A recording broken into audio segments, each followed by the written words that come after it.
Then, tragedy strikes when an 11-year-old boy is engulfed in flames. He had a polyester sweatshirt on. It just keeps burning and melts as it burns. He probably wasn't going to make it. On the next Rescue 911.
Monday, February 12, 1990 was President's Day. For kids, it meant an extra chance to enjoy a day off from school. And that's exactly what a group of boys in Aurora, Illinois were doing at the home of one of their friends.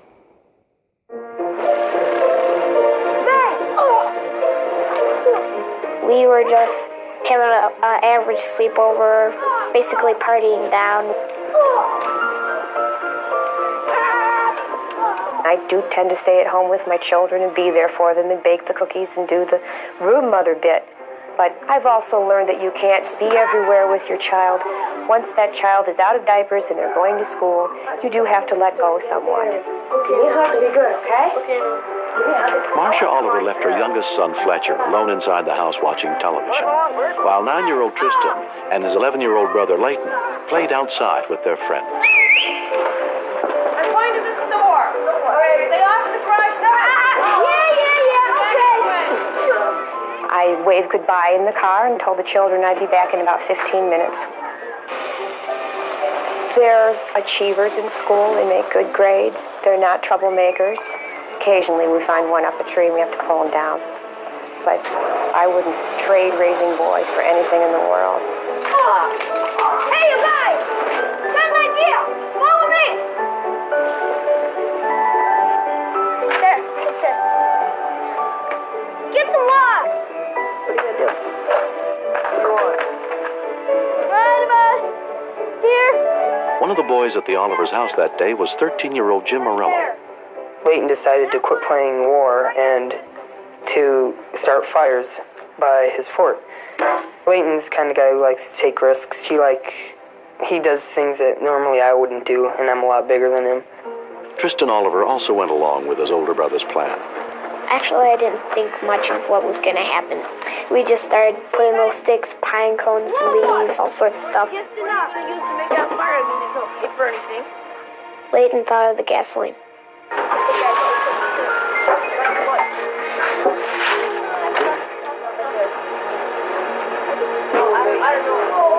We're just gonna use a little bit, okay? Don't worry about it. Wait till I get back. We'll put it out.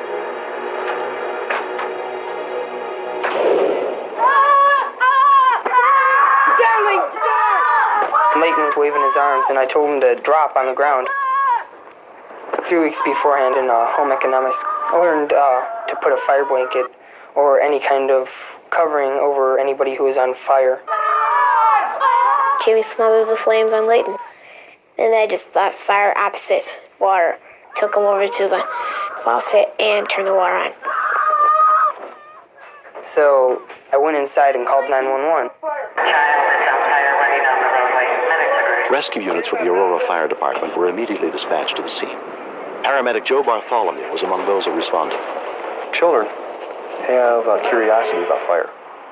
The problem with playing with gasoline is that they don't understand what's going to happen. The vapors spread out, and all that vapor will ignite.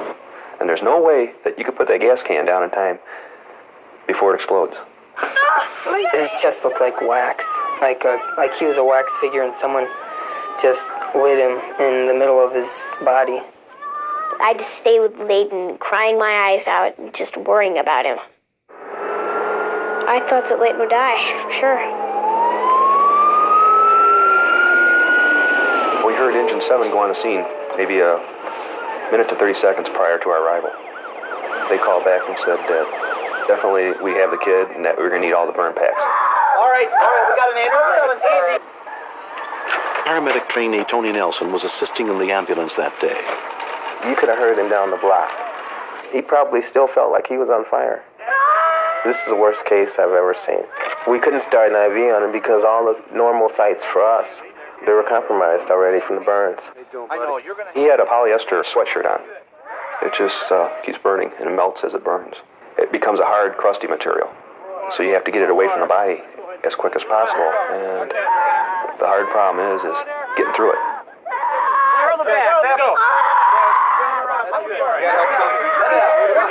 Hang in there. He wanted to know if he was going to die. It wasn't my job to tell him that he wasn't going to die, but I couldn't tell him anything else. I couldn't hold him. I couldn't hold his hands. I couldn't give him anything to grab because his hands hurt so bad. All I could do was just soak him down and tell him, if you feel like screaming, you go ahead and scream. He did. And he said some things a little boy shouldn't say, but in his situation and the pain that he was in, I would not hold it against him. At Mercy Center Hospital, Layton was treated by a trauma team, including nurse Linda Hemmingson.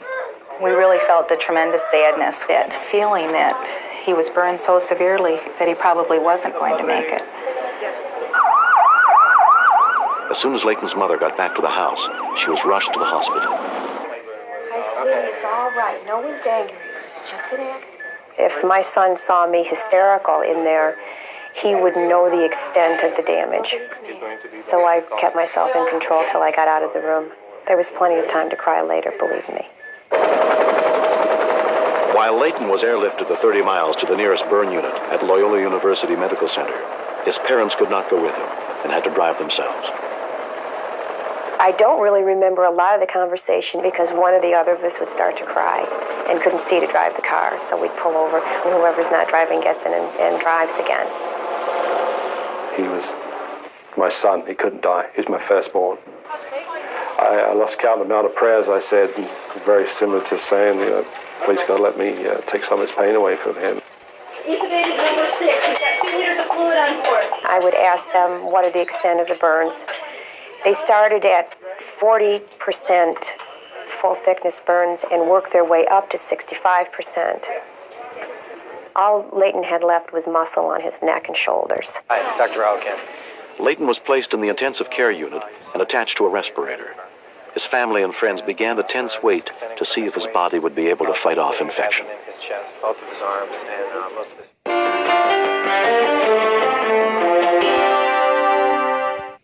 You've probably seen some skincare commercials that only let you get about this close. Not this one. There's a remarkable new product that lets this commercial come closer. Nivea Q10 Advanced Wrinkle Reducer. If it only visibly reduced wrinkles, you'd have to stop. Right there. But you don't, because it also helps prevent new wrinkles from forming. So go ahead. Come closer. Nivea Q10 visibly reduces and helps prevent new wrinkles.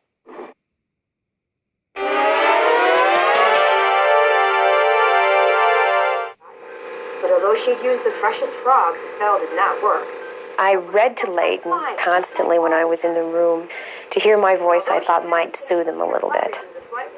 It was difficult because the one thing I wanted to do was pick him up off the mattress and hold him, and I couldn't do that. I really shouldn't have been touching him, although I did sneak a kiss on his toes every so often. Miraculously, Layton slowly recovered. He was transferred to Shriners Hospital in Cincinnati. There, he underwent a skin graft, and his life became a painful cycle of bandage changes and physical therapy. Before he could be released, his mother had to be trained to do the necessary daily therapy. The thing that happens to a burn patient is they tend to contract downward, so you're always trying to extend their arms, extend their neck. He screamed just about straight through the exercises for about 4 or 5 months. she just wouldn't let me quit. And she keeps me moving forward. It's only been a year since Leighton Oliver was burned. He's a gutsy boy, he really is. To make his arms move again, get his fingers moving again. I didn't think he'd be able to write again. He's got his, I suppose, that little bit of arrogance back, which is good. My dad helped me learn the meditation, and it relieved a lot of the pain. I do many sports as I can get my hands on. I wrestle with my brothers, for instance. I'm just about as good as I was before. It's my usual everyday moves. I don't know the name of his friend, but that's a friend for life because he saved him. If he hadn't have thought about what he was taught when we do our school drills with the kids of stop, drop, and roll, I think he'd be dead. A lot of people think I'm a hero, but I don't think I am because it was the first thing that went into my mind was to cover him with something. Absolutely, he's a hero. I probably wouldn't be here if it wasn't for Jimmy. If there's one thing I've learned, it's that gasoline should be locked up just like the chemical pesticides. Children think they're immortal, and it doesn't wear off until they have a really terrible scare. I'm taking flying lessons. I will probably be a pilot for flying kids like me back and forth to the Shriners, volunteering. I see Leighton's future as extremely bright.